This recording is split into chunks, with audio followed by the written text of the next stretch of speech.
the hot fund revenue is, as you saw in the report that Regine provided with you, is going to be about half of what the projection was for income. And then the general fund will be also ramping up and recovering from the downturn in the sales tax revenue, which is where all that money comes from. So I think it would be good to be conscious of doing things that aren't really expensive, but that could engage the community and work with potentially other committees to infuse some art and vibrancy into our community as we recover. Okay, thank you. Sounds good. Any other questions for Karen? And I want to note also that I see in the chat that Miles has linked up some article from Community Impact about the banners, and also a link to the Wahine Creative. So if anybody wants to check that out, that would be great. Thank you, Miles. Welcome. Okay, any other comments about the council representative report? Okay, well, let's move on then. This is a little pet peeve of mine. I like people to think together about how they're going to work together. And I think Matt was able to send you, if not send the synthesis of all the ideas you suggested. He had mentioned that he was going to be able to post them. And let's see what we've got here. Ideas from members. It looks like he's opening it up. Okay. So what I was hoping for this activity would be that we would spend maybe 10 minutes just looking at the suggestions that people had about things that would continue to make us work effectively. It's a difficult thing to be working in a new format and be a new group and working effectively simultaneously. So it seems to me that it's probably a pretty good idea to, move it up there. you know, have some operating guidelines in that regard. And understanding that it's a little bit different when you're working predominantly electronically versus predominantly face-to-face. So if you'd like to read through these, in case you have you all had a chance to look at them? That would be my question first. Okay. Still working on that. Okay.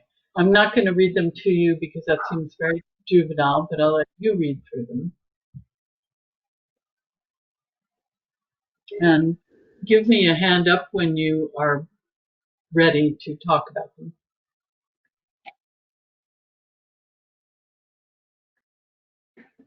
Okay, there it is. Would you like me to Zoom them? That would help. Yes.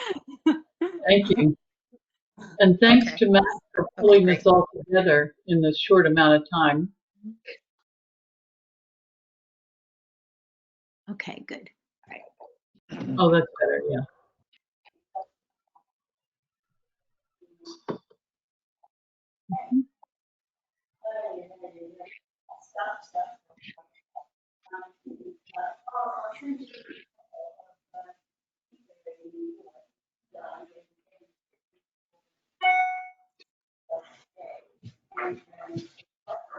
For people not reading the chat, if you can mute yourself when you're not talking.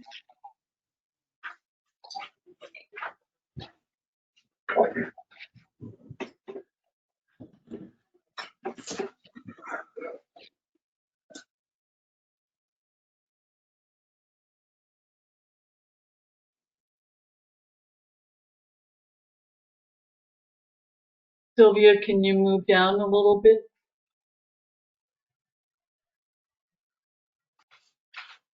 Sure.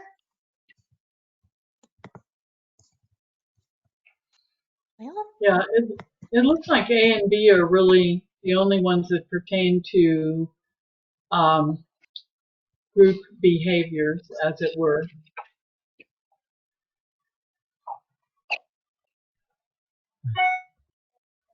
So we can move back up, Sylvia. So does anybody who did not get a chance to send anything in have something they would like to add to this list as we then make decisions about being able to, well, about accepting these suggestions? Yes, Ruth. Oh, I can't hear you. You're muted. The document that I'm looking at on Sylvia's screen, is that just Terry's or is that the culmination of everyone's? Oh, that's a good point. It's everyone's, and I just emailed everyone the comments, so that'll be easier to look at. So Can you repeat Okay, that, I guess I Mary? don't see my comments. Yeah, I don't see Matt, is there another? Matt? yes, no, Sylvia, I sent you a Word document, but I made it into Matt, is there another? and just sent it to all the. Okay, let me. That's the document that you have pulled up, Sylvia. There were comments from Terry, That is the, Diana, John, Karen, and Rob. I think 5 people.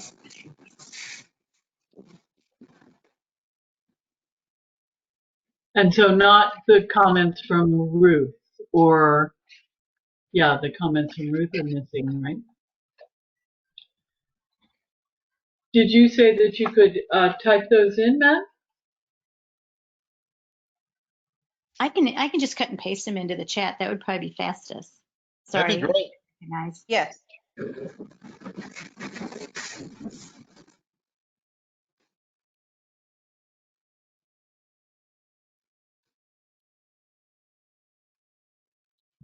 Yeah, I'm assuming that they weren't compiled.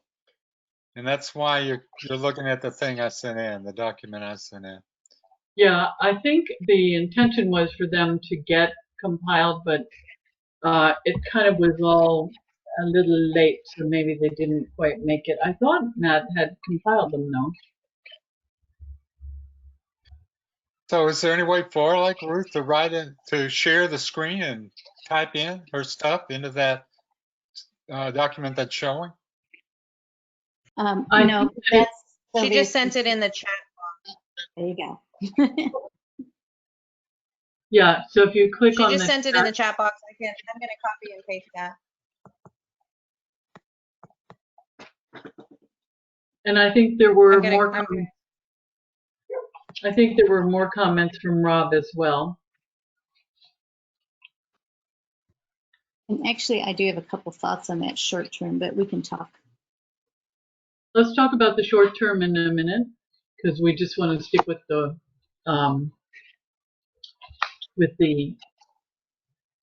behavioral component. While Sylvia's doing that, did anybody else have anything else they wanted to add?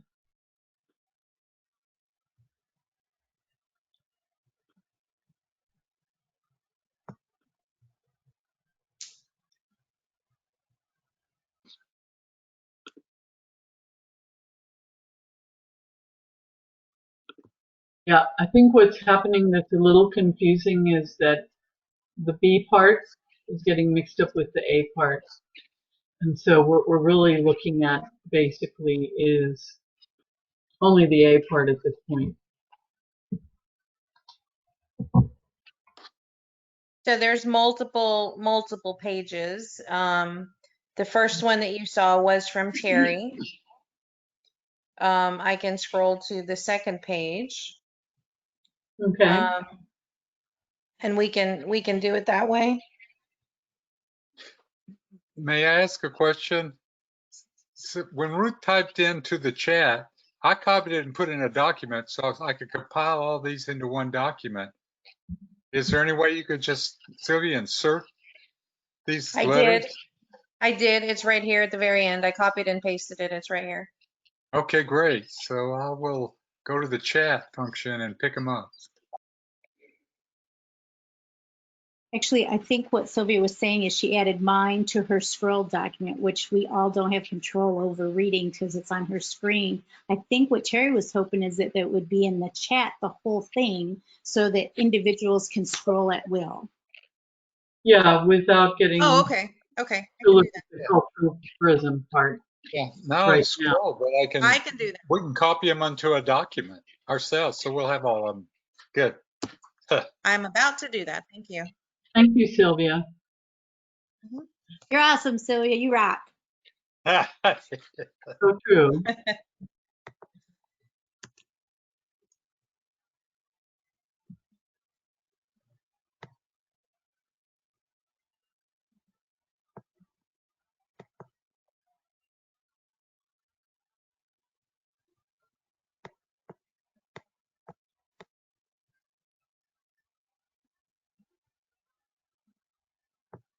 Looks like there's a limit to characters. Let me see. Yeah. Well, basically, You should be allowed to upload documents into the chat as well, Sylvia. Then we could just open that up. Maybe a PDF would be the most assurance that we all are able to open it, but I don't know how much time you have to do that. Let me save this right quick. And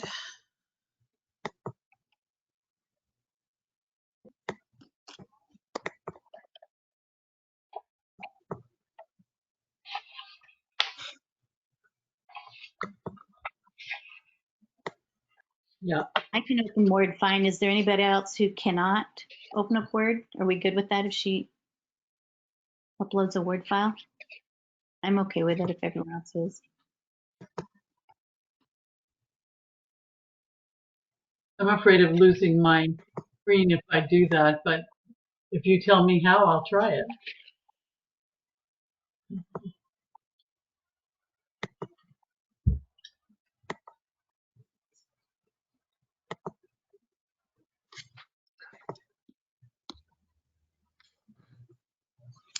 As long so as you I don't hit any red X's, you're good, okay? Sasha, you should be able to grab it from your toolbar at the bottom. just uploaded it into the material section.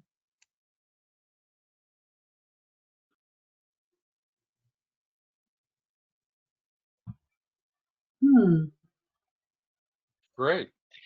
Oh, okay. Let's see.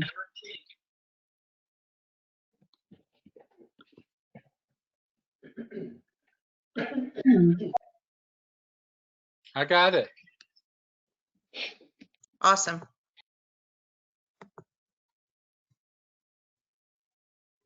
Well, you guys did better than me. I see the materials section, but I lose my my link if I go look at it. You can right click it and Yeah. do open a new window. Okay. Let me try this. Sorry. Right click it. Or Uh. yeah. I am going to go with a different technique and just see if I can look at it on my iPad. Okay. No, I don't think that's going to work.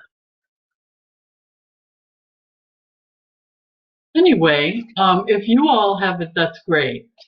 And I will just try to follow along by looking at the various responses that I got on the emails from everybody.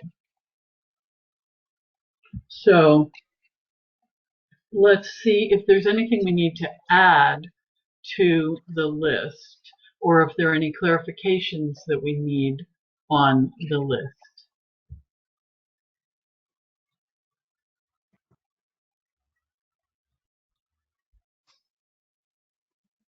Let's see.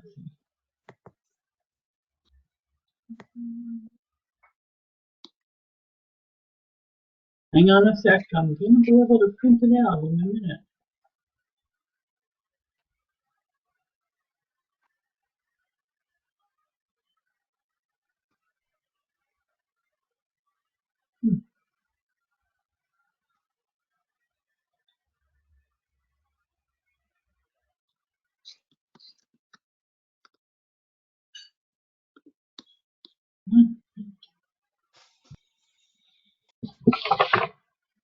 Sorry, it's your less sophisticated chair trying to figure things out. I'm almost back with you.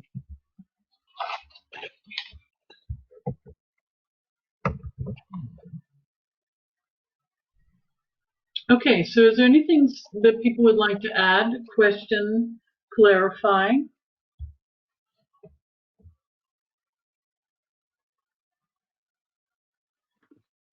Would that be a no? Would that be I'm reading? No reading. You're muted, Ruth. Sorry, I just said still reading. Okay, great.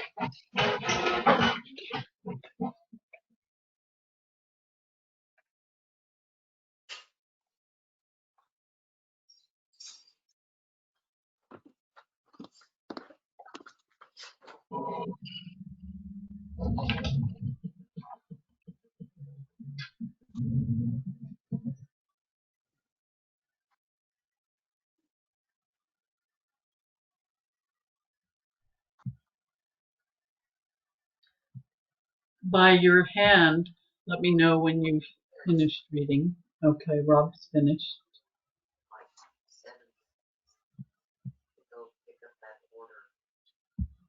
I have a question. Mhm. Are we supposed to be able to be moving this up and down? Moving it up and down? There it goes, but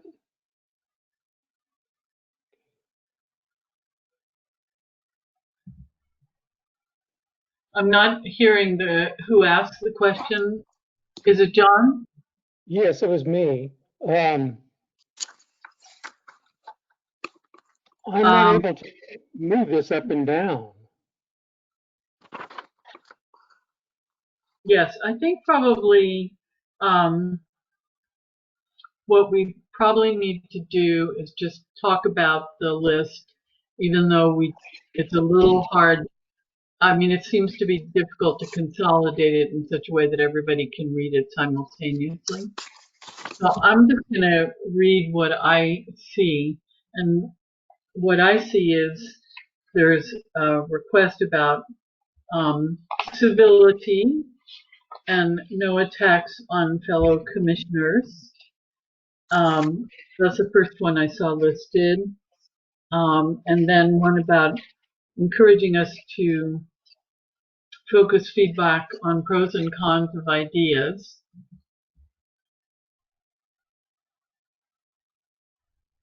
So what I'm saying, John, is I don't know how to resolve what you were talking about. And then I love this one from Terry, which is act like artists, be creative and mutually supportive. Yeah, I saw that, but that Okay. one was just stuck there. I couldn't go any further. Now it's moving. I don't know who's moving it. Oh, I think, John, you're looking at Sylvia's screen share rather than the download of the materials. Yeah. Oh. So then the next one that I saw was a suggestion about deciding how we are recognized to talk. I'm kind of trying to make my own list. I don't know if that would help everybody or not. Or maybe we just skip this and try and get it. Let me make that suggestion instead. Why don't we, these are all great ideas. I think what we need to do is let me consolidate them, and then I can send out an email to everybody with all the suggestions about these teamwork components, and you all can vote or just send feedback. And I think it'd be much easier than trying to muddle through this right now. Are we good with that? Yeah. Okay, Rob? Does that pertain only to A? Only A, yeah. Cool. Hopefully we don't have the same problem when we get to B. Right? And if we do, then We will, Karen, we will, Sasha. There's multiple pages. And right. okay. All right. Well, that's no good. Maybe we need Everybody to. has them in their email. Everybody has them. Matt Repeat, emailed please? them to everybody. Matt emailed them to everybody before the meeting, so everybody should have them in their email. I've just uploaded it in the GoTo meeting, so in your meeting little tool area, you should be able to see a materials link that has the information. So that everybody has it twice already. Yes. So have some people printed it out? No? No time, we just received them. Okay. Well, let's proceed with that part, okay? Oh, what? Yes, Terry. Yeah, I suggest that to go forward, we just ask people to raise their hand when they have something to say. We go through the agenda. We have copies of this, but it wasn't put in a. It hasn't been compiled yet, and I thank you for being willing to compile A, and I think we can go through B, like item, but however people want to do it, and if we just raise our hand, that'll structure it enough until we come up with a formal system, a more formal system. What do you think? Everybody in agreement with that? Yes, Rob. Let's just keep it pithy. Pithy. Okay. So I'll send out the consolidated list of the teamwork and we'll respond via email to that, okay? And so the item B doesn't really go yet. It doesn't really go till we get to new business. So perhaps we can just proceed with old business. Okay? Is there some way, Sylvia, that you could take us back to the agenda for a minute? Okay, there we go. All right. Thank you for sticking with us with that being bumpy. It was not intended to be bumpy. So, old business, the ArtFest cancellation, I think what I wanted to just address there was to see if you all had seen the cost associated with the cancellation. And Matt did send those out, I think yesterday or earlier today. Yes.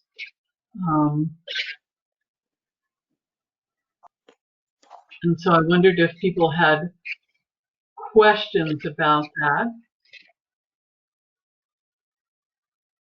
We were able to return a good amount of money, which I'm sure the city was very happy about. May I ask some questions, Sasha? You can ask the questions. I'll see if I have the answers. Okay. It was originally budgeted for about $81,000. How much did we spend in the end? I think what we spent in the end was 41. Let's see. Report difference. 41.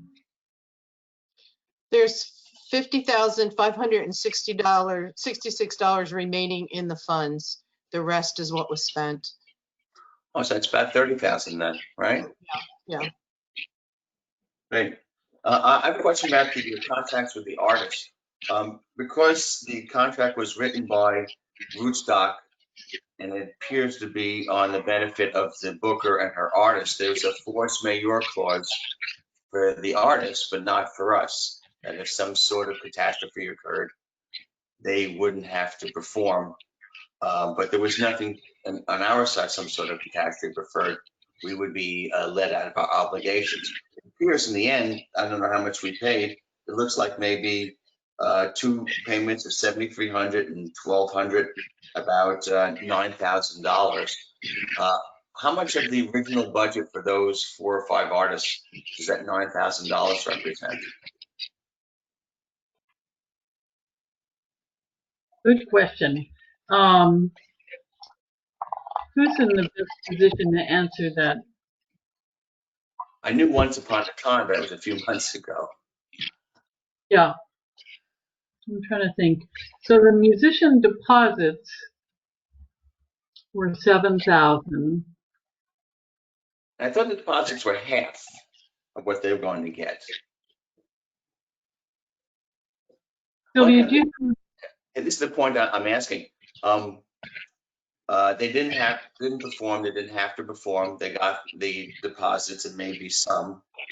And I'm wondering if there's some way that the artists would want to still perform for us at sort of, to move the payment that we already made for them for this past April to another time in the future, that if they would be amenable to that.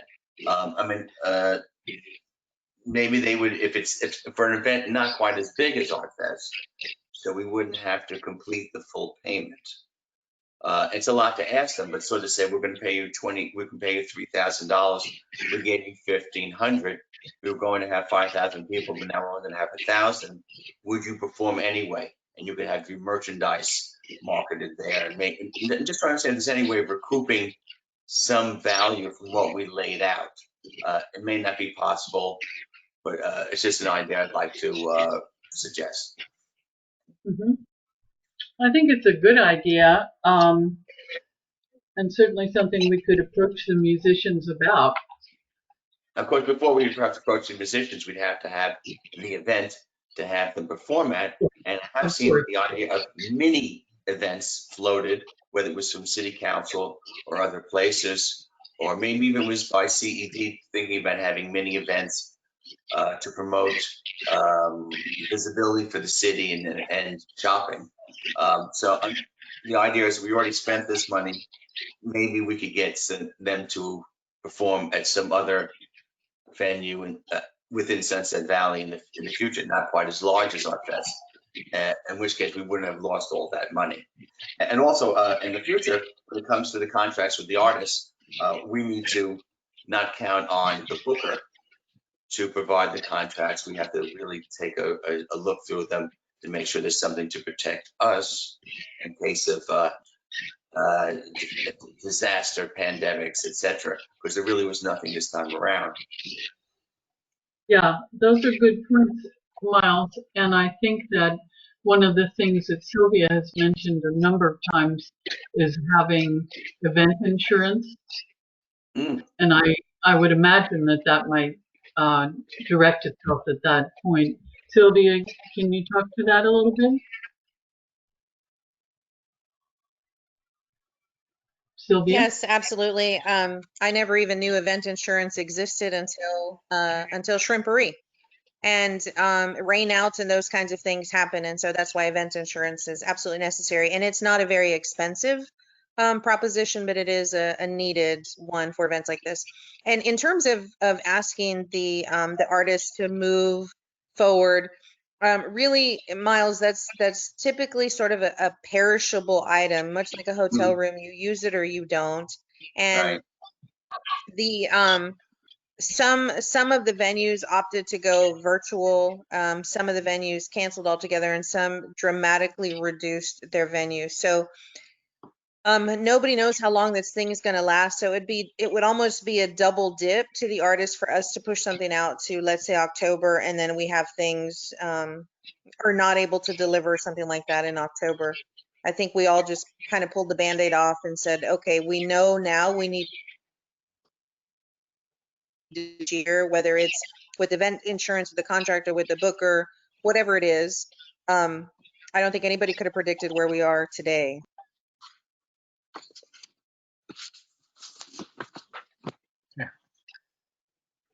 Okay, the other question I have is, you don't have to belabor the details now, but it's really not, it's not all clear to me when I look through the 2 pages what we paid for what, like the Star Texas events, $3,066.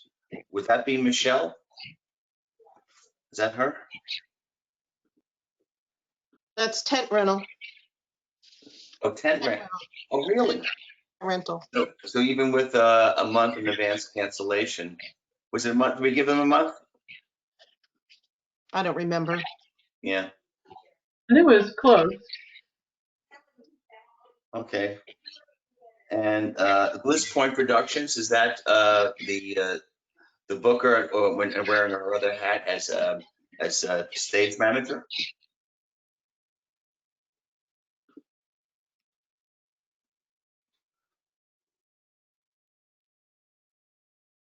I'm not answering because I'm not sure what that in particular. It's stage equipment and engineers is what I understand. So I don't have the total budget breakout for every single check that was written in front of me, so I really can't answer those questions. It could be the balloon artists or the face painters. I'm not sure. Is that Karen speaking? Yes. Okay. So if you want to go through it line by line, I would suggest you ask Regine for the breakout, and then you could do that at another meeting. And as long as, if you guys, this preceded my joining the commission, if you think that everything was fair in the end to us, and that's the way it is, then that is the way it is. Yeah, I think I remember that we had a meeting with Mindful Marketing just as we were deciding about postponing or canceling the event. And it seemed like they had been able to recoup as much money as they could or avoid problems as much as they could. Unfortunately, the fact that we didn't ask them to cancel the musicians right away, etc., ended up, so we kind of had a two-stage cancellation process. One of them was postponed and the other one was canceled. So I know that from Rootstock that required more hours of work dealing with the various musicians about that. And there's also the advertising. There's $50 to $60, $220 worth of advertising. I don't think it was anything produced. Was there artwork actually? Yes, there's artwork. There was artwork for posters, and on March 27th, Mindful Marketing met with Sylvia and the mayor and myself and Sasha, and we went through what the liabilities were going to be. Right. Yeah. So I believe that that was all in order, and it was the mayor and Sylvia didn't have any objections. Right. No, and actually this number could have been a lot larger. There was some prior agreements. Some of these vendors have worked with us for a long time, and so really truly didn't have to give us any of it back, and hopeful that events come back, and so they wanted to leave some goodwill. Mm-hmm. Okay, so we got Sylvia's saying we got a fair shot from them. We can leave it at that then. Yeah, and I think one thing that might be helpful for you, Miles, is, I don't know, it was somehow this piece of documentation didn't make it into what Regine came up because it was more generic, the expanded ledger. But we have a specific list, and I'm sorry I didn't send it earlier, about what we were anticipating the losses would be at the time of that meeting early in March between Mindful Marketing and Sylvia and Rose and I. Mm-hmm. That I think clarifies in the exact detail you're asking about, more about that. So it looks like Mindful Marketing got $16,000, and that's less than what they would have gotten otherwise. I'm presuming they also participated in Goodwill. Yes, and I remember that. I also remember that Susan was very specific in delineating the cost associated with the additional work that she did to close everything down, and it was reduced from what it had been, or what it would have been, by a couple of $1,000s. Also, Sasha, we have to remember that this was barely a month before our event. So of course there were going to be expenses that they were incurred for months before. And Michelle practically ran down and stopped the printing on the T-shirts, I remember, and some other things to save us some money. So I kind of feel like, considering we were just barely a month away, and we did give money back to the city, that we should just call this, an unfortunate thing that nobody had any control over. Mhm. Sounds good to me. I also like the idea of the event insurance for next time around. Exactly, yes. Who knew? You know, I don't think we'll ever do another event without event insurance, because it's been quite a shocker and a loss. But at least we were able to curtail our losses to a certain degree by acting rather quickly. So, and considering how much work had gone into it, it was a big blow for us and for the city. I agree. But hopefully we'll. And as that Saturday came around, I paid attention to the weather, saying, "What if?" It was sort of a nice day, wasn't it? It was beautiful. And it's all other than everything else going on in the world, it was a nice day. Yeah. Well, I feel too for all the artists, because a lot of them do quite well at our show. So, Which is why I was No. wondering if there's some sort of way in the future, if we had a mini event and there was some advertising for the mini event, we mentioned their name and they sold merchandise, and we just set up there's a mini performance, that maybe they would come back. But Sylvia said it's perishable, and once it's done, you start from scratch. I mean, I'm talking about the artisan booth, the booth. Oh, Artists. those are, sure, yes. Yeah, a lot of them don't have to do that many shows when they do well at ours, like a lot of them do. Yeah, tremendous disappointment for them, I'm sure. So, Sylvia, what you were saying about that, is that a done deal for sure, that it wouldn't be possible to even approach these artists and ask them? No, we could always approach the artists and ask. I mean, that's not that's not an unreasonable request. I'm just from the perspective of they had projections, this was a business loss for them as well. I'm not sure how much they'd be willing to provide back, or maybe for a future. I think we have some goodwill there. I just don't know how much that goodwill equals. Mm-hmm. Yeah. Okay. It would have been a great money saving suggestion. I had a thought. If we were ever to approach them, would we be within our contract with Golden to speak with them and negotiate with them directly, or would we be obligated to go through Golden to negotiate any other relationship with these artists? I have not read Golden's contract, so I don't know. Karen, do That's you going have to be between the artists and Golden. Oh, it would be, Golden would need to be involved. Well, that's going to be between whatever the artists and Golden have signed. I'm not, if there's just sort of a do not compete clause, where the artist can't deal with us directly, that's going to be for the artist to tell us that, no, I'm being represented by, and I can't. I don't know what their contract states on what we can or can't do. I'd rely on the artist to tell me that. Right. I just wanted to caution us to not be too optimistic that we can get with the artist to do something in the future. We may be having our hands tied because of the contract they have with Golden. Mm-hmm. Mindful. Karen just reminded me it was with Mindful, not Golden. Oh, Mindful. Yep. Or I get the gist of whoever was representing, but no. Yeah.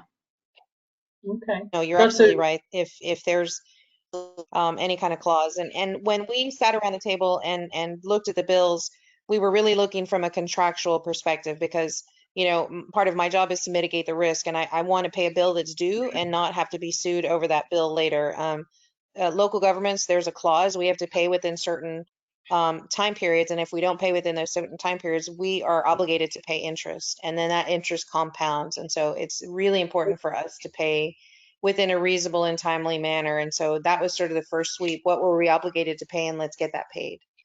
So any sort of second look at, potentially a future event, a virtual event or anything, any kind of goodwill, I'm certainly willing to have that discussion with Mindful Golden or the artist. But yes, I need to be cognizant of who's representing who and walk that line. Good to know. Good point, Ruth. And I have been watching you, Rob, with your hand up. Rob? Yeah,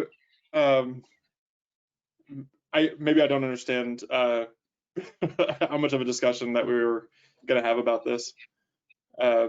There's like some good ideas in there, but I think they can be like brought up when we actually have an event, and it's just like, hey, what about that artist that was going to perform? You know what I mean? So we can just pass that discussion when it gets up there. My wife is on another committee, and when I saw how much money we were able to give back, I was blown away. It was 1 month before, so like, I mean, it's good to kind of like look through and make sure that there was nothing wasted or anything. But I mean, like, we kind of dodged a big bullet. I thought a lot more of that money had already flown. Good here. Okay, and it's good also to be fiscally responsible and asking those questions, Miles. So on that subject, do we have more questions about the summary of the costs and losses, etc.? Okay. You received in your packet a really lengthy form that that we thought we were supposed to be filling out. Well, we are supposed to fill out for the costs associated with the event that didn't happen. But I understood from Matt, and Matt, are you there? Yes. Okay, that you had a conversation with Eugene. So the form to which I'm referring is the one that's got to do with the hotel occupancy tax reimbursement grant funding. And there's a whole bunch of questions on it. It's 10 or 12 pages long, or maybe less. Seemed very long to me. And Matt, can you tell me what you talked about? Thank you very much, Sylvia, for putting that up with Regine about that. Yeah. Can you all hear me? Is my audio okay? No, it's not.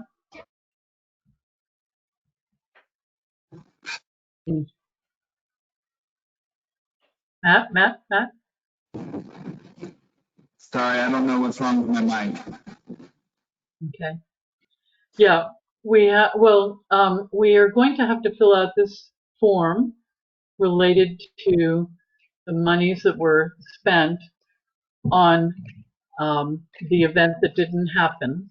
And then we also will need to use this kind of a form in the future for requests for funds, for grants, etc., related to the hotel occupancy tax.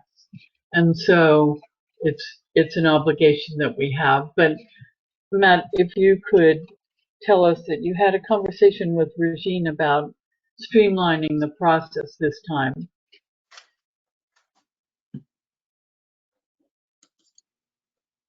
He put it in the chat. Oh, we did. Okay. Fill it out as best we can, and we can add an addendum that the event was canceled. Okay. So could I invite someone to work on this form?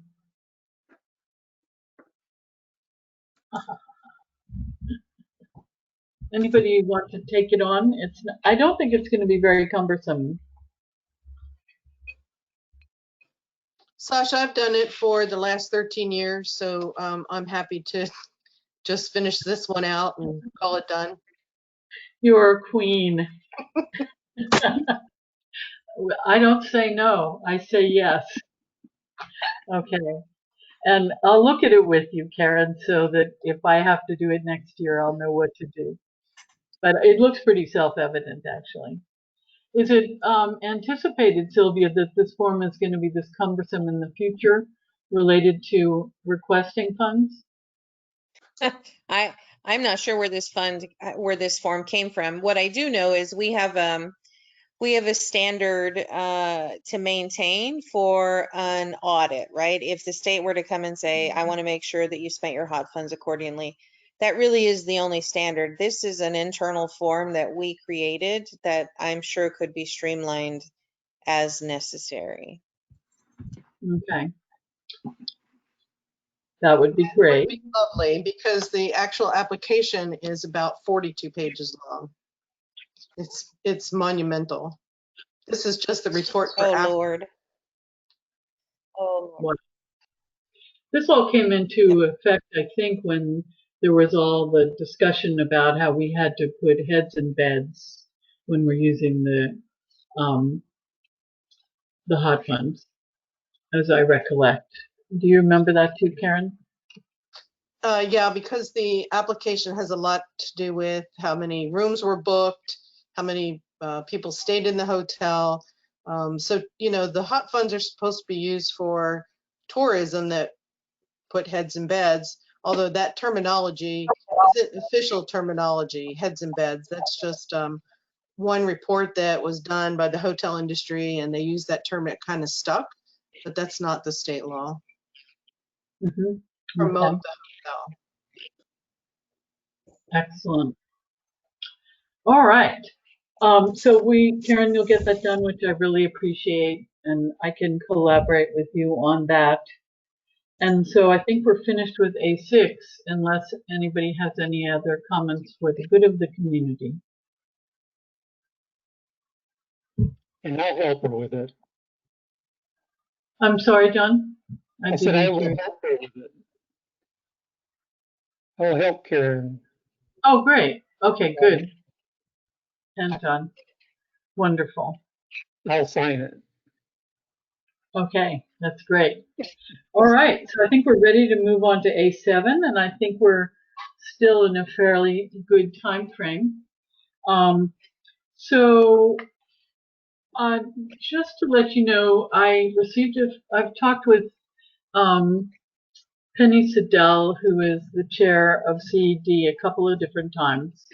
And of course, the majority of their focus is, on sales tax and shopping center and making sure the shopping center works and that everybody comes back and spends lots of money. And so I got a call from Penny recently saying that I guess what she's been saying all along is that they would like to consider doing some kind of an event that is sort of a relaunching of the shopping area, to promote sales, etc. A lot of the nuances about the how, when, where, and what have not been defined at this point, but they were asking for our collaboration if, for example, there was a music component or something to that effect. And so I just wanted to kind of ask you about your thoughts about collaborating with them in that regard. And I mean, I'm talking very generally at this point, whether it's something that you think that our commission should be trying to be involved in. Yes, Terry, and then I'll come to you, Ruth, next. Oh, you're muted, Terry. Yes, I think it's a really smart and good idea to collaborate and have ongoing communication with CED. There's lots of places where we could develop misunderstandings if we don't communicate regularly. And working together is a good way to build relationships. Excellent. Ditto. Okay, good. And they may want us also to be quite concrete and offer our services to them. not necessarily in an advisory function, but can you come and, man a table and stuff like that? Is that something that you all would be amenable to? I mean, I'm speaking very generic terms because I don't really know how that would play out. Terry? Yeah, I'm amenable to help be kind of like at really that level, but not expose myself to COVID-19. I'm with you on that. Okay. Ruth, did you have your hand up or not? No. I had, but Terry was, reading my mail, so I'm good. John? I've got my, I will say, we did this once before with him on the 60th birthday party. And what we did there is we just kind of split up the two parts of that, where we did the food and they took care of the music and everything up at the up there at the uplift. And then we had the food and everything at the what?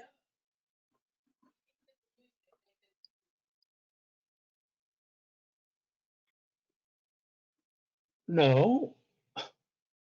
Well, whatever it was, we split the thing. So as long as we could do it like that, where it's kind of even, where either one, neither the CED or the Arts Commission ends up doing more of the work, I guess is right. Okay. And that seemed to work pretty well. We literally split our budget. We each spent, I think it was 4,000 or something like that. Okay. Thank you, John. That's good to think about it. And you're right. I had sort of forgotten about that. And actually, I think this also ties in. I had been asking questions recently about the marketing RFP that CED has put out, and I'm not sure what's going to be happening with that. Is everybody familiar with that? Well, I thought that didn't go out. That marketing. I'm sorry, John? Did the marketing, it did go out, the RFP? I thought that got stopped. Oh, No, that went Karen? out. That went out before any of the changes were made. Council will have to make a determination whether they want to proceed with any of the submittals. No, they've not spent any money other than the advertising of the RFP. Mhm. Sylvia, is that like with White Hat, or is that an open bid RFP kind of thing? It's an open bid.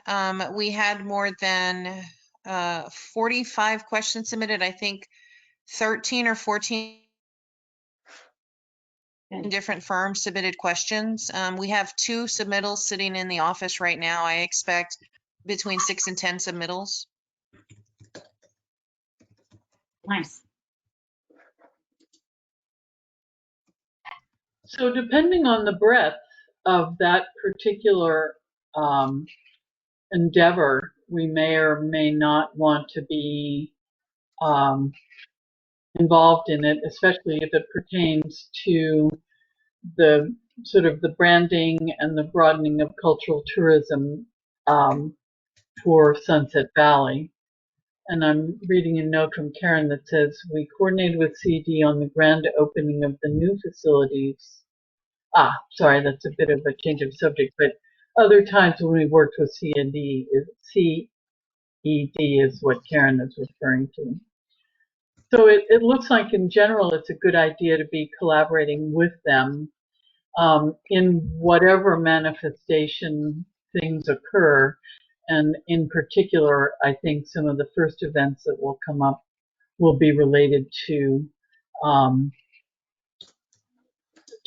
the relaunching of the shopping areas and whatever kind of artistic endeavors we could bring into that environment. Any thoughts further related to that or comments? Yes, Ruth. I just want to point out that the 6 statutory categories for hot funds, one entire category is arts, and then one is advertisement that promotes tourism, which relates also to the arts. So definitely we have a significant interest in participating in that process for the RFP and choosing of a marketing company.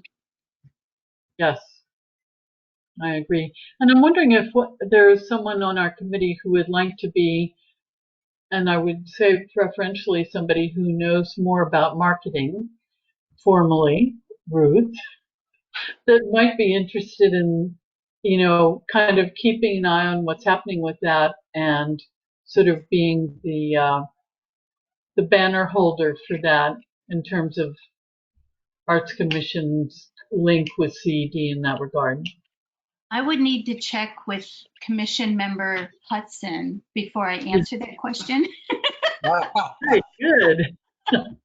Yes, I used to be on the CED committee for a few years, and I know all of the old timers on the committee. I don't know about the new ones, and definitely I have a background in communications and marketing, and could be. I know a lot about there's probably 50 marketing agencies in town, and I only know maybe a third of them about them and what they're like and everything. But yeah, I could read the response to the RFP and know what I'm seeing. So yeah, I'll ask the boss, see what he says.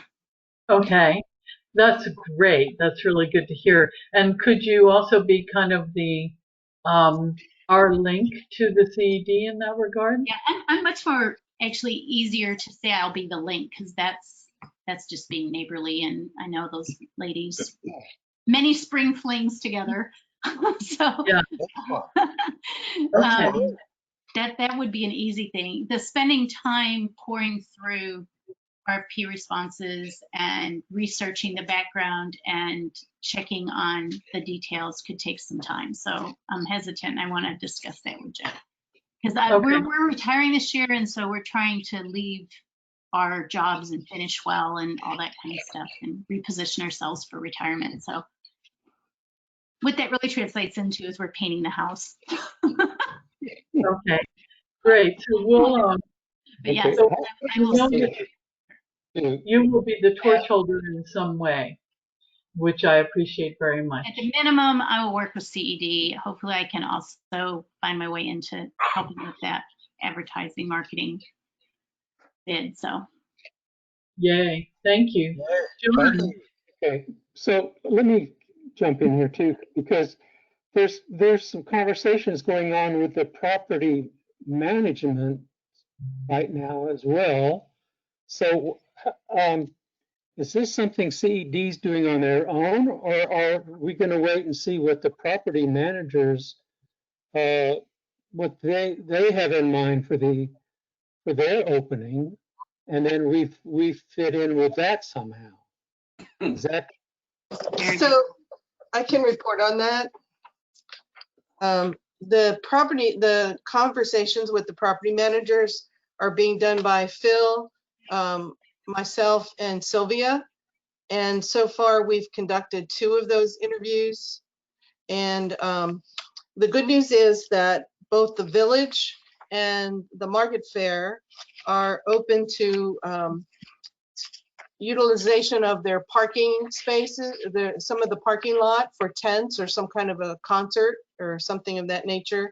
We have not been able to get in touch with the representative for the homestead yet, but we'll be putting together a report of what their comments were, both for CED and the Arts Commission. So I'd say the answer to that is absolutely. It's a pretty critical link.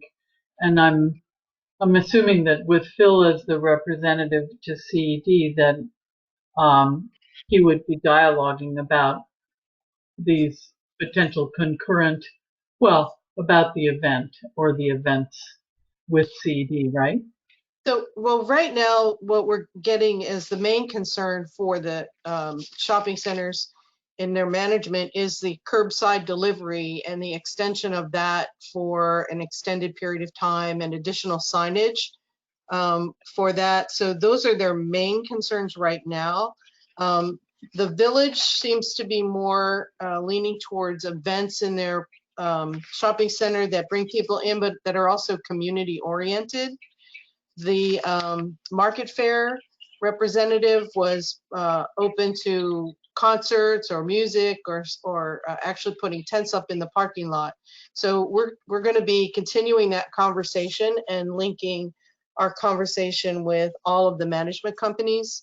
The village also has their own marketing firm, and they are working on some things for their stores to market. So they also have resources that they're utilizing. But right now their focus is getting everybody stable and back up. The village says they have not lost any of their tenants as of today. But we're working on it.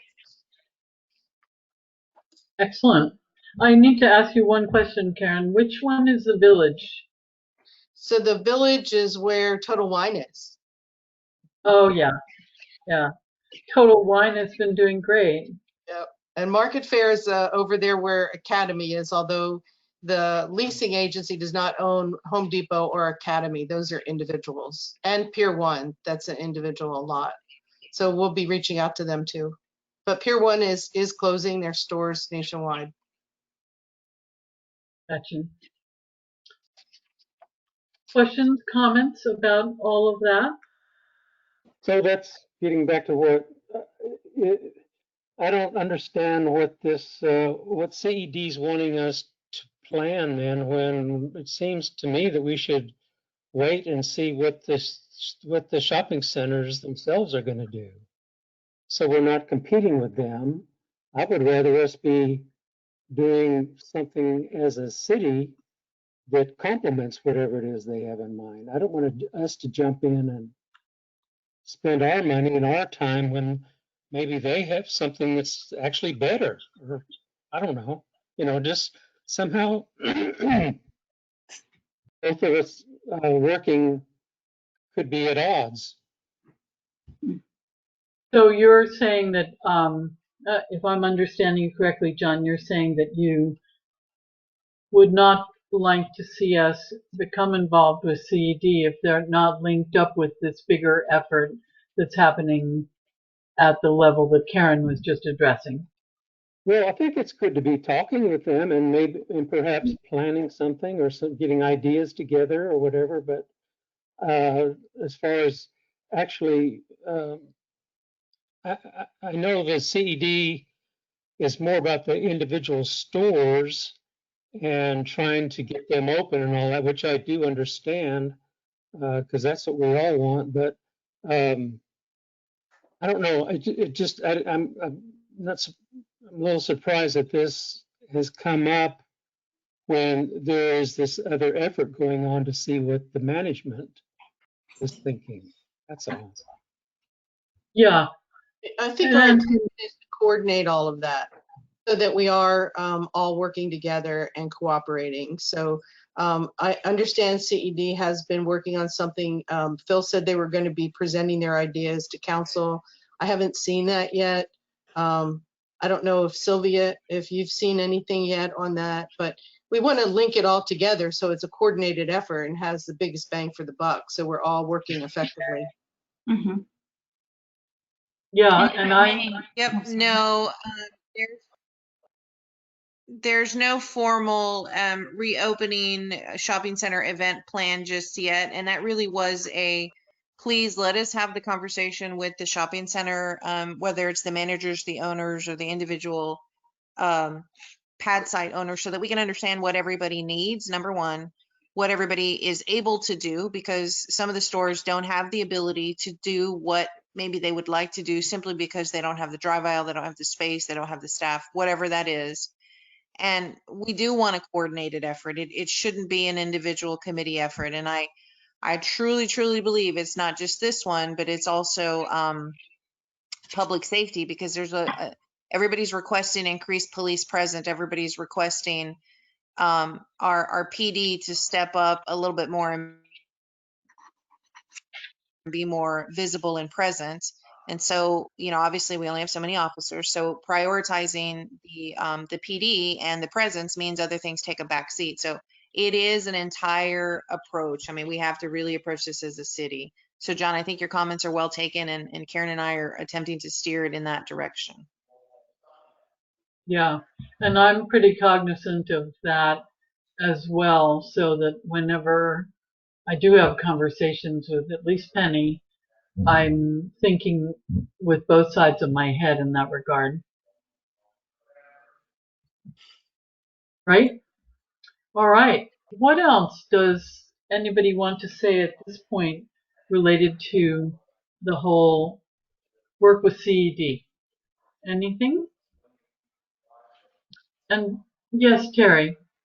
I'm really happy about the outreach, and I think Ruth will be excellent in the role that needs to be played. So that's a real positive development.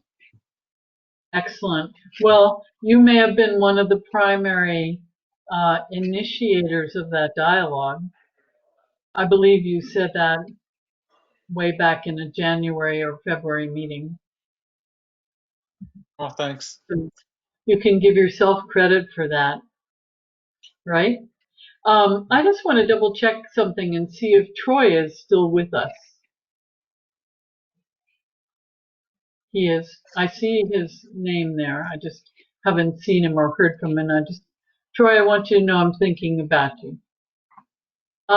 Okay, so Thank you, Sasha. Trying to come off mute.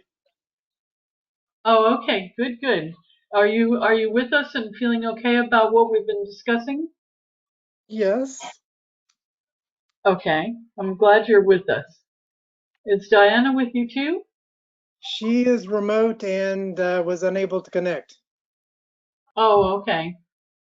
Well, I'll trust that you will give her our regards and let her know what happened. I will.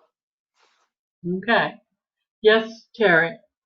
Cindy, I'm going to need to leave the meeting now, but I will try to catch up with you and with any other of the commissioners that are open to that. But I have to leave. I appreciate the opportunity to meet with y'all, and I'll see you later.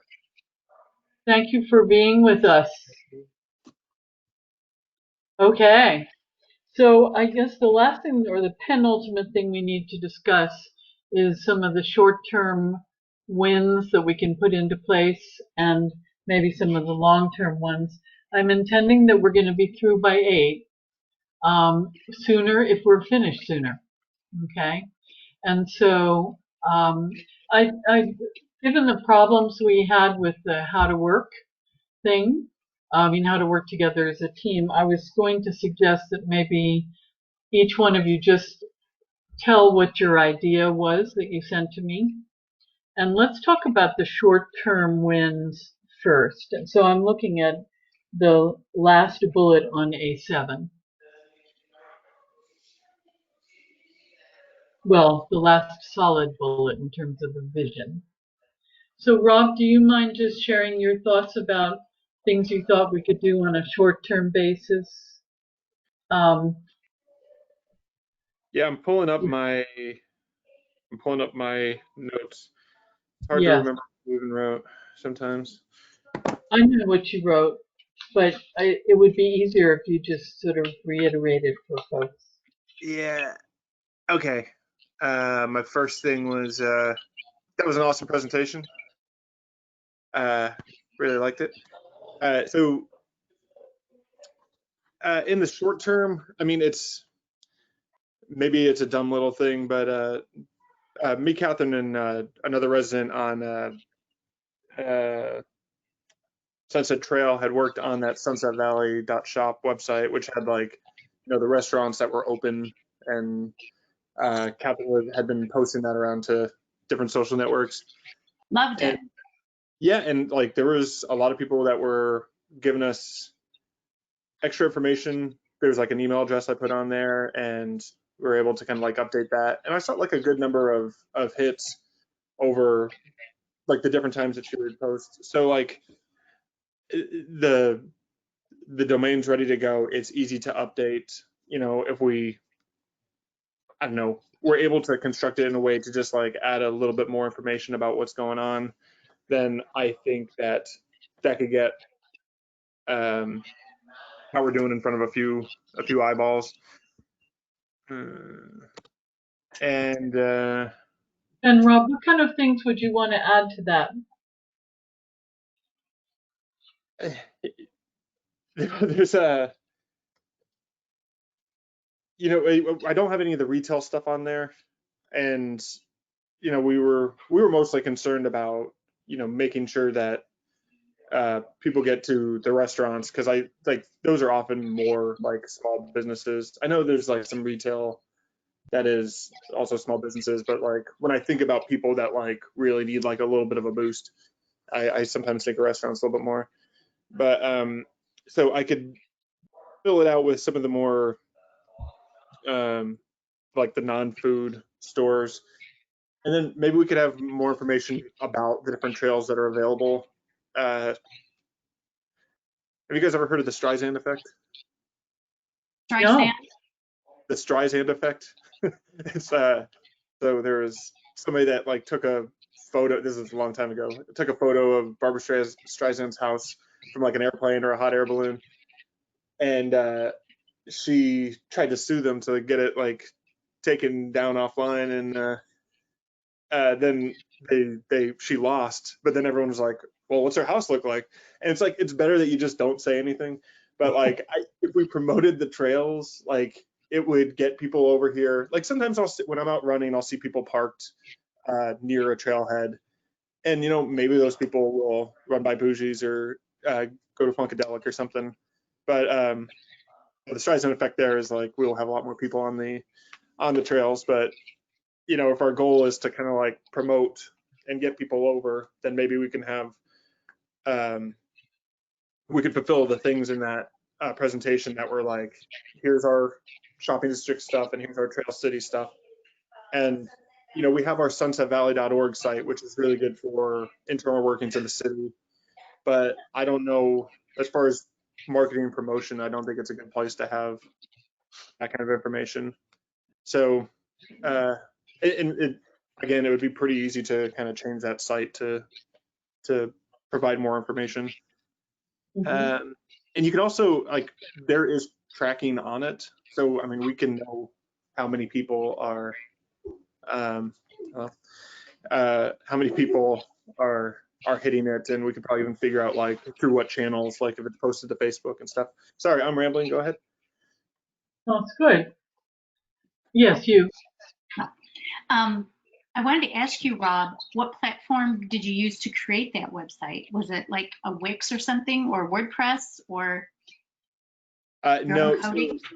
John Kessner and I are both programmers. We dabble in like a bunch of different stuff, and I just he did more of like the UI stuff. I did kind of like the code in between, and we're actually running it off of Google Sheets, because the number one thing we didn't want to do was like have people send us information, then we have to put it in a database. And so like there's a Google Doc behind that a few people have access to like update information.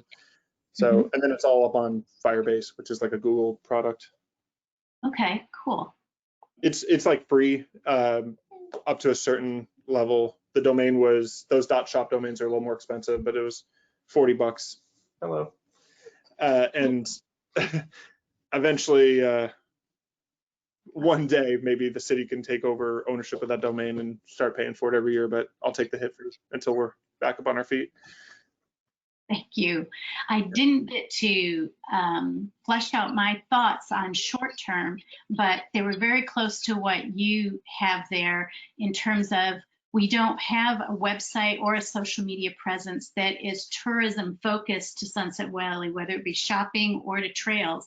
We have some Sunset Valley residents Facebook page. We have sunsetvalley.org, which is also really for residents. It's all, governmental, municipal information, but we don't have something on the web or something on social media if people want to learn about coming to Sunset Valley, making their visit as purposeful and meaningful as possible. And so my first thought was, what is the future of sunsetvalley.shop shopping? Because if we can mirror something on maybe Facebook, which the majority of shopper types I'm guessing based on my own observations, the people that shop at our 3 shopping centers are very parallel to the kind of people that hang out on Facebook all the time. And if we could, cause some cross virtual trafficking between your website that you made for our community and something on Facebook. I know Facebook has a Sunset Valley, Texas page that they just create themselves, and it doesn't represent us very well whatsoever.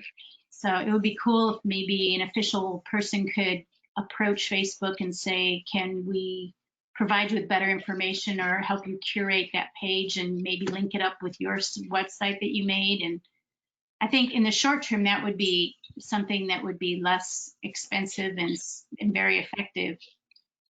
Get some buzz. Cool. Should I do my other 2, or do we want to do everyone's short term first? Let's do the short terms first, Okay. if that's okay, Rob. Mine and Rob's done. Yeah, great. Excellent. So let's see. Who else had some short terms? I think Karen had sent in a short term. Karen, are you there? Karen? Sorry, I was unmuting. I'm here, but I closed that document. Sorry. Want me to read yours, Karen? Oh, sure. Go ahead. It says short-term win, small concert or other event in the market or other center open to the idea shopping center. I won't read you long term. So yeah, concerts, and I suppose that's what you're thinking about talking to, I guess it's Market Fair that said they'd be open to that. Yeah, when there's opportunity for gatherings. So it's all really COVID dependent, and they're very conscious of that too. So they want to make sure that people feel safe going there and going into the stores. Mm-hmm. So. Okay. Excellent. Did you have something else, Karen, in the short term? Well, I don't know if it's kind of could be planning in the short term. One of the things that years ago, when we were working with CED, I don't know, 10, 12 years ago, we had they wanted us to get maquettes. It was back when the farm was still at the corner of 290 and Brody, before that shopping center was actually built. And people recognized Sunset Valley because there were donkeys there. And so whenever you said you were from Sunset Valley and people were like, where's that? You would say, well, have you seen the place with the donkeys? Oh, yeah, I know where Sunset Valley is. So we hired, we put out a bid for some artists to come back with some maquettes of donkeys that could be done similar to what, like Hutto has the hippos, and downtown has guitars, different cities, there's dolphins. Yeah, Wimberley has boots, is it? So you have those fiberglass life-size maquettes. You make that life-size in fiberglass, and then the shopping centers could have artists. They could find someone to decorate them. They could put them around the shopping center. It could be like a trail of where to find them. People could get their Instagram pictures taken with them. So those maquettes are at City Hall. We turned them over to CED, but nothing ever happened with them. So that could be something that we pick back up on. Just an idea, but also John and I went to Bee Caves, the shopping center there, behind, not the one where the City Hall is, but the other one, there's a small sculpture park. And we had tried to get this incorporated into the building, the new buildings at the city, but it never came through in the landscape plan. But there could be a potential to have sculpture trail where people would go through the city, close to the shopping center and other parts of the city, the urban trails along like Jones Road that are the crushed granite trails, focus on those, which gets people trafficking through more of the retail area and up front to where Stout House is. And they have a cute little park. It's just concrete pads. You give an artist a stipend to put their sculpture there for a period of time. And people with their families sit at tables and play cards. There's a big chessboard the kids play on the chessboard. So there's some of those kinds of things that could be in the works for the future when there's funding. Rob, I love that idea so much. I have worked with 2 separate startups that were based around like finding photo op worthy areas in cities so that people, I'm not even on Facebook and I'm not on Instagram or anything, but like people love those, like posting those photos of like them around cool things, and then maybe they get a burger when they're there. But how much are those sculptures? Because sometimes those can just be like sponsored. It's You been go a up and, like, while. Yeah, we haven't researched. It's been like 12 years ago, so I think that's something that could be picked up and researched. They're fiberglass, and you can get sponsors for them. And some of the retail areas that I think Sylvia was familiar with, one around the coast, that the retailers actually sponsored them being done by an artist and paid for that. cool. we should maybe identify some areas for murals as well. I don't know how those property owners feel about that, but I love that when I'm driving around Exactly. Austin. So the city had, oh, I'm sorry. Yeah, the city in Corpus Christi had partnered with the Chamber of Commerce, and those businesses who wanted to do, much like the donkeys Karen's talking about, we did dolphins. And so the dolphins all had a unique artistic flair, and they proudly wore a Corpus Christi Chamber of Commerce emblem somewhere on the base. But they were definitely, some of them were way out there. And a lot of them are still in existence around the downtown area. And they are good places to take pictures. They are good places to serve as markers and sort of scavenger hunt kind of thing. So I wholeheartedly agree. That's an awesome idea. Karen and I were talking a little bit earlier about some possible spaces, but you'd be surprised how ready the businesses are willing and able to jump onto something like that. That's great. That sounds, both of those ideas, kind of the first Rob Ruth and this one, sound very appealing, and we'd have to research how we would at least finance the second one or get sponsorship for the second one. Miles, do you have any ideas about that? Oh, you're muted, sorry. I was asking if you had any ideas about how we could get sponsorship if we decided to do kind of marquettes around the city that artists could then. Yeah, it's different than doing an event, but I suppose you could, one way is just to knock on doors the ways that I did for ArtFest 2020. But generally, that may go through ad agencies, billboards and things like that. I'm not sure. Okay. Ruth. Joe and I stayed in Wimberley in 2018, and they have fiberglass marquettes of just a Texas cowboy boot. And many of them were in front of the sponsor's property, like the bank Exactly. on their own commission someone to paint it up, and then they put it in front of their bank and things like that. And then some of them were just in the public venue. But they often had, like, you know, in the Airbnb we stayed, it tagged onto the local information was, if you will scavenger hunt, you know, 10 out of the 20, you know, send pictures or upload them or something like that, then we'll send you some coupons or something like that, or you get a chance to win a free night or a free weekend, you know, that kind of stuff. So Yeah, those are big tourist items in terms of things like that. Yeah. Okay. And you know, some of the No. Austin Yeah, ones, I think Go ahead. some of those Austin ones just kind of came up on their own, like at Joe's Coffee down there in Congress, where somebody wrote, "I love you." Thousands of people have gotten their pictures taken there. And my friend Todd that has the place up there on First, that has looks like the old-fashioned postcard with the Austin script, you know, "Welcome to Austin." That's been used in numerous commercials and things. John, And, you're making my long-term suggestion. what's Oh, that? I'm glad you like it. I like it too. Yeah, I wrote in there, could we Yeah, commission? I think things aren't planned that way. They just happen, you know?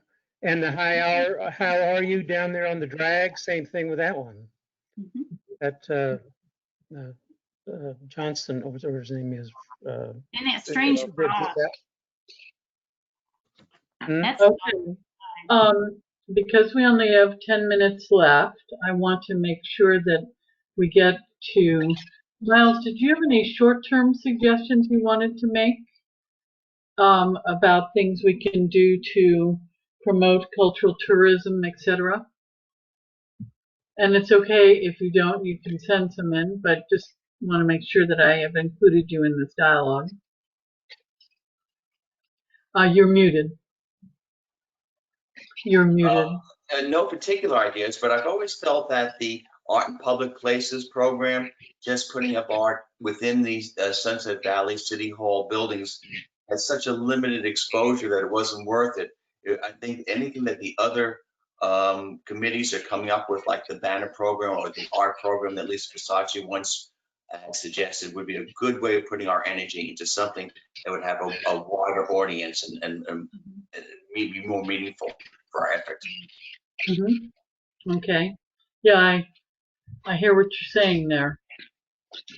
All right. Is there anybody else who had any other short-term things they wanted to recommend? And if not, let's have a very quick discussion about some long-term ones.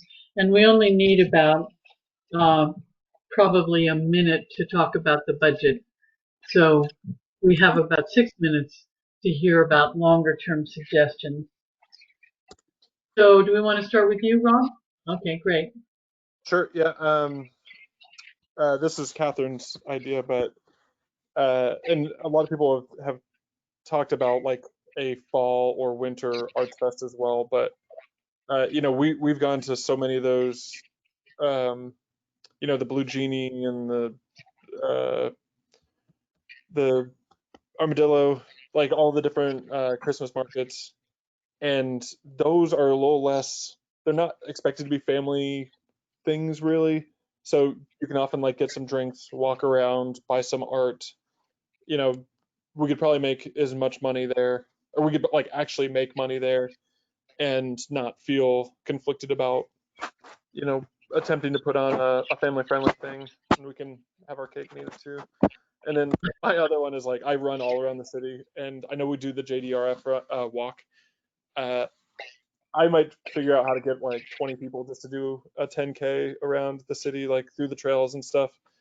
And then maybe one day that could be something where, you know, we have 500 people, 1,000 people running it. But start small. I'll take that one, and that's completely outside of the scope of everything else. But I just thought it'd be fun. Yeah, absolutely. And I think there have been quite a few suggestions about a winter art fest or event or whatever it is. And so I have a feeling that's a discussion that will continue as soon as we have more knowledge about the opening of the city and all of that, or the opening of the shopping, etc. So I definitely think that one will come back on the radar. John. Oh, you're muted, I think. Did Rob run the Donkey Dash that CED used to do? Did you ever run that one? The CED did this thing called the Donkey Dash, and I don't know what that was supposed to be funding or anything. They didn't do it last year, or the last No, couple maybe. I never even heard of We that. used to have it. Okay, I'll check it out. CED did. Can bring the donkey dash back up, except it'll be Rob's dash. Yeah. Okay, great. Someone else on the long-term suggestions. Ruth, I know you had one. There. Oh, Ruth, you're muted. You're muted. Good.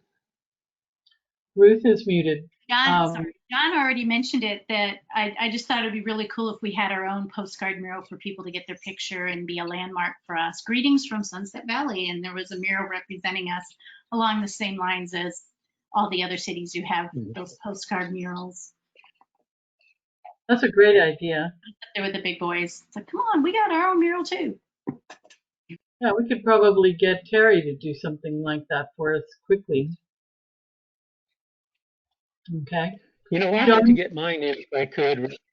Please do. And that is, I feel that all of these little cities around Austin are going to be doing something for the holiday season. And for most retailers, as we all know, that is sometimes it makes or breaks their whole year. And so I think that's where we could help put together something with CED and do some lighting. I don't know if you guys know the tree I'm talking about, but it's right on Jones, right at our little whoop-de-whoop circle there in front of City Hall. There's a beautiful kind of a spruce-looking Christmas tree right there. It's huge. If we decorate it, if we lit that up in some of the buildings and maybe even did some lighting, working with the shopping center, we've just really haven't, I don't know that we even had our Santa last year, but we are going to get passed by with all these other little towns that are going to be doing something for their retailers at Christmas, at these holidays. It's not just Christmas. There are several different kinds of holidays around that time. So, but in any case, it is when most retailers get their biggest income. A good Christmas holiday season either makes or breaks their year. So I think if we could look towards that. idea. By then, hopefully, there'll be something. We'll be towards the end of this coronavirus thing, maybe, and it gives us a little bit of time to plan for it. And I know I remember seeing last year there's a company here called ABC Pest Control, and they actually put up Christmas decorations for people, and they will come out and give you a bid, so we don't have to use Public Works. We could see if we could perhaps do that through the hot funds or whatever. But I think that depending on what CED and the Arts Commission comes up with to open this centers and the property managers themselves, and then if we all work towards some kind of a holiday season, then I think we can really do some good to end the year for some of these retailers that have been hit so hard. So that's my plan anyway. That's my idea. Yeah, great idea. Start working on it. All right. Are you going to be willing to do some of the planning and execution on that? Exactly. I Yay. will Count on me. wholeheartedly help with that. I mentioned something called lighting of Lamar Park back in Corpus Christi. I would love to see a lighting of the valley or something like that event. Probably the hardest logistical thing in all of it is not the purchase of things, because that's strategic. Things are expensive. I was talking to Karen today about how expensive some of those things can get. But if that's a commitment the community is willing to make and we have a drive and we get a return from tourism on it, I think it's a worthwhile investment. Probably the one and only hardest thing is to get electrical to those islands, the medians, because you need power for those lights. But I can definitely tell you Christmas lights are a heck of a draw. Well, they are, and some of the towns like Johnson City and some of those that have the beautiful courthouses, it's just packed there, and all the retail takes advantage of all of those people coming in to see those lights. So it is definitely something that would benefit retail. Absolutely. Okay, good to hear. We can Let's tie see. donkey into there somehow. What? What's that? I was just thinking about Christmas and the religious aspect of it, and there's a donkey in the story, and we're the donkey city. Well, somehow we've got to come up with like a bona fide Bethlehem stand-in donkey. I don't know. Run right through the whole thing in his Santa Claus costume or something. I Santa don't know. Claus, Christmas elf donkey. I don't know. Okay. And so I'm seeing that Miles has put something, let's see. Is this something you want us all to be reading right now, Miles? You could read it, but I could just summarize. Earlier we spoke about the award of the banners design and the banners production decided last night city council meeting. And then I was looking through Ruth's notes earlier, and I wanted to respond to them. And I like some of her ideas, certainly in them. But one thing I wanted to keep in mind or discuss is whether a firm like Canali should be banished because they have a few alcohol clients. They're really talented. They have far more than just alcohol in their resume. And I'm not sure we're going to get the same type of results from the Joaquin creative firm that we would from a firm like Canola's. But that's done. There was probably a decision at the council is probably driven by the cheaper price. But in terms of Ruth's assertion that they don't fit in with our community spirit, I'd like to urge us to think about whether that is really something that is valid in making a decision hiring neighbors for a project like this. And it doesn't have to be a big discussion, but I just had a thought about that, which I put down in my notes there. Okay. It seems What was like your point, Miles? it was a little bit off the topic that we're on, and I'm sorry I didn't read more carefully before that.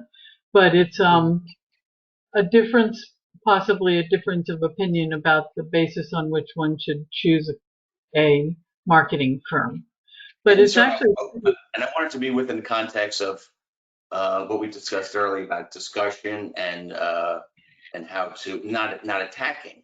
I don't want to make I'm attacking, just like I'm not going to take her comments back and as being attacking. It's just her interpretation. Well, I think you're correct, Miles, in that it doesn't matter in terms of we put the RFP out there, we see who bites, and we usually go with the lowest bidder. I just wanted to make sure it was more than just narrowing in on the one recommendation, that we have other offerings out there. That was very narrow. Because RFPs with municipalities go that way. Okay. And Miles, you're absolutely right. Council voted last night for the lowest bid with the recognition that we wanted to get something done very quickly and that it wouldn't involve like a whole style guide and everything, which is what the anticipation is, I guess, for the RFP for the marketing firm. So it was a quick stopgap measure to try to get those banners up and posted as soon as possible, recognizing whatever that design is may not be the design long-term from the marketing firm. Most likely it wouldn't be. So you're absolutely right. It was the lowest bidder and the quickest deal. And hopefully it'll work out with some guidance from the city and council, wherever the middlemen are. It'll work be better than before.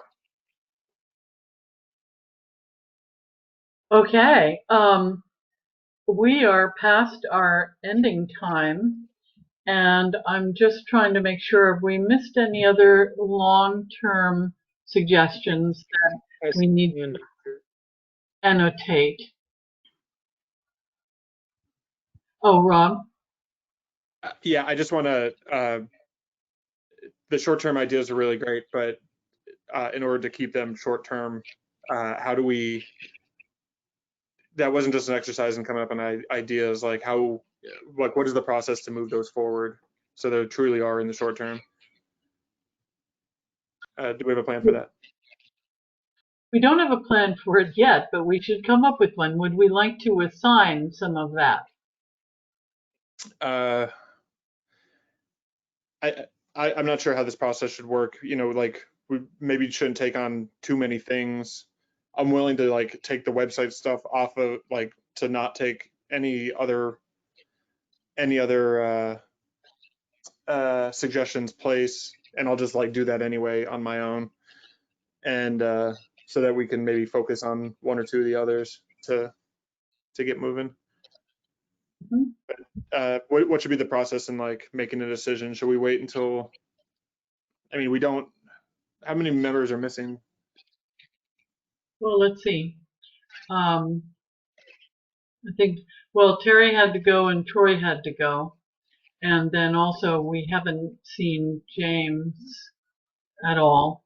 And so we have two choices. We can, you know, kind of put them down and do the same kind of thing we're going to do with the team working things and let people just kind of vote on paper and then assign who would be working on each topic area.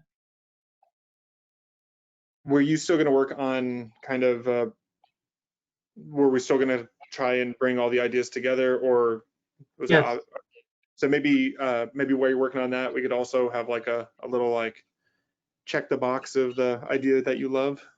Yes, that sounds great. I'll do that. And you can help me do it. Yeah, totally. In case we don't get it exactly right. That'd be great. Yes, and that way we can also make sure that people have responsibilities that are specific. Okay? Yep. Good point. And so can we move on for now, just because of our time frame, since it's already 8:06 and I was committed that we would get this done in time. I know that we have to deal with the budget coming up pretty soon, and one of the good pieces of news, I guess, is that the city is going to provide us with some training for that. And I was wondering if somebody would be willing to be involved in that training specifically so that we can work collaboratively on the budget.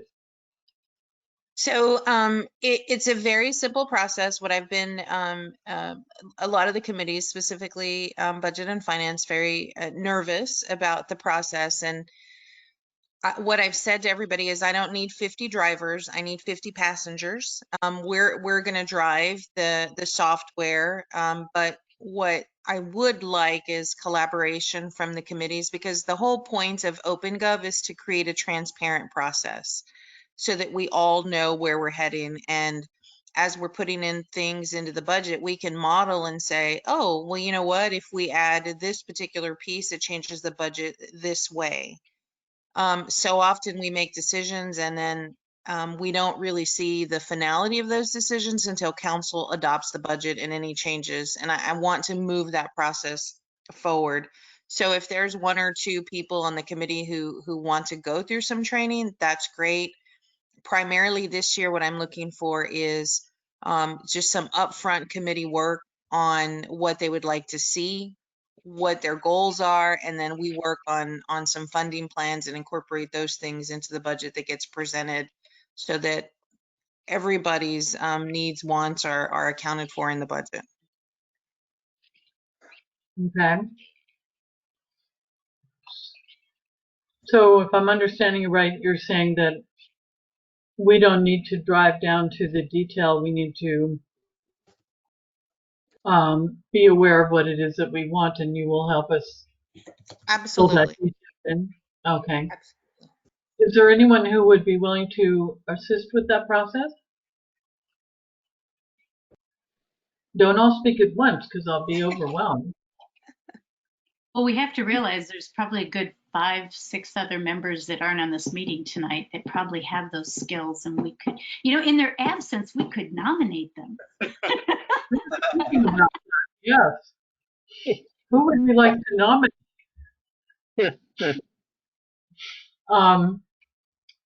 Well, I'll say that I will be involved, and I'd like to think someone else will be too. I will too. Okay, Yes. that sounds great. So we know that much, right? All right. And Karen, can you remind us when that's going to be due? Or Sylvia? Well, that's a good question. We're thinking we'll know We what, June, July? It got pushed, didn't it, Sylvia? It did. We Budget and Finance is having their first meeting next Thursday, and then they will meet every week thereafter. And that's just setting sort of the baseline budgets, right? I keep explaining that it's a hamburger. Every committee gets a hamburger. What's our base budget, our meat and our bun, and then what do we build on that burger? So I'm thinking probably beginning of July. Okay. So we have a little bit of time, but we still need to be with it at the front in our radars. For sure, because planning and environmental is already looking at their budget. Public Works Committee is also looking at the budget. So it is not unreasonable to ask that at the next meeting that you guys have in June, that we begin looking at your budget. Okay. Everybody good with that? Okay. A lot of silence there. Okay. So I guess we have completed everything. We probably need a motion to adjourn. I'm kind of worried because I wonder if we needed a motion about our future tasks, A7 in particular. But I will try to make sure that I get those in an email to you, and maybe we don't need an exact motion about that. Karen, am I right that we don't need that? So one of the things that I'll just share with you, Public Works and P&E have done ranking. So you might want to, you're going to compile all the ideas for short and long term. And then what Rob had said earlier about, you can just rank them. So I'm happy to share how the ranking document worked for P&E if you want to look at that formula. Or you want to come up with your own rankings. But that's what the other committees are starting to do, is what would they like to see come back? What's the level of importance? So that would come back first. Or what ideas do you have that you'd like to see implemented first, second, and third? P&E's doing, they did their first tier, and they'll probably prioritize other things in first, second, third, and fourth, or eliminate. Excellent. That's very helpful. So we will be thinking in that way. Ruth. So how many voting members do we need for a quorum, and do we have it? I mean, there's Joe and I, Miles, John, Rob, Sasha, that's 6. Yeah, and I guess we had, does it count that we had Troy and Terry? Karen, Troy. Here, but I think you have 11. You need 6. Yeah, Karen can count towards the quorum. Right, Karen? I count towards the quorum, but I do not count towards the voting. So quorum but counting, you have we have 6, 7. you have 6 out of 11, I believe. You're fine. Okay, Yeah. so we have over 50%. Because I would love to ring up Penny and say there was a motion and I was appointed to connect with you guys and see about cooperating with you. I wouldn't like to just phone her up and say, hey, we were talking in our meeting and I put my hand up and so I'm talking to you. Okay. Well, Good appropriate. point. So I'd like to make a motion that Ruth be nominated or be in touch with CED to further discuss our interface with them in terms of the RFP and liaison in general. Is that right? So, okay. Okay. Then do I hear a second? I'll second. Thank you, John. All in favor? Aye. Aye. Aye. Miles is saying aye. Okay. Joe says aye. Karen? Oh, you can't vote, right? Okay, good. Thank you. Yeah, so the motion is passed. Yippee. Thank you. I appreciate you helping us do that, Ruth. Now, I'd like to make a motion that we adjourn. And I second I'll second it. it. 14 minutes, we did relatively well. Let's say we had 10 or 12 minutes of conflict with the technology at the beginning, so we almost made our 2-hour limit. So all in favor of adjourning? Aye. Aye. Aye. Double. Thanks everybody for being here. I really appreciate it, and it will go more smoothly next month. Okay? Thanks a Thank lot. you. Bye-bye. Bye-bye. So we're definitely meeting next month, our usual day. Yes. Okay, got it. Okay. And thank you, Sylvia and Matt. Yes. Okie doke. Bye-bye. Thanks, Matt and Sylvia, for hanging with us. For sure. You're welcome.